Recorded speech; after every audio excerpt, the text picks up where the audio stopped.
20 اليوم أو أمس نقول تحديدا حصلت مشاجرة بين لاعبي الفريقين.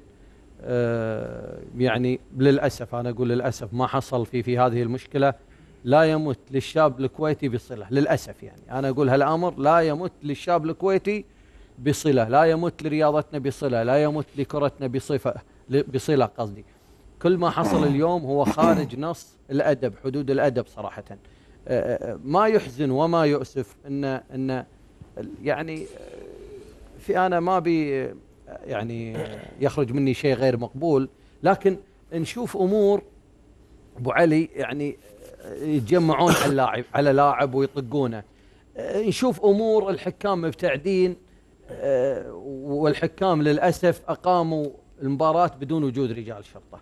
هذه للاسف رياضتنا الان تعاني، لا قرارات صحيحه ولا عقوبات صحيحه، ولا امور قبل هالمشاكل تقع امور يعني نقول تأديبيه او امور تحذير او نصح، او ما تحصل هالامور. والحكام شوف كانهم خارج نص الموضوع، كانهم مع احترامي من عايشين موجودين في ملعب اخر، الملعب ما ادري بكاظم اعتقد، وكانهم موجودين في ملعب بالجهره او ملعب بالكويت.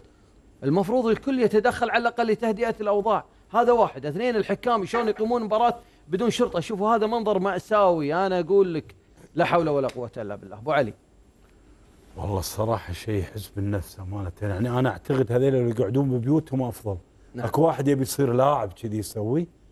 وإحنا كنا لاعبين وكنا عندنا ربع وكنا يعني حتى عندنا أمور كثيرة، لكن وقت اللعب وقت المباراة أنا أعتقد الرياضة تنمو بواحد بأخلاقه بهذا. يعني أقل شيء أنا ما بحدد اسم معين، أنا أقول أقل شيء ايش أقول؟ شو أقول؟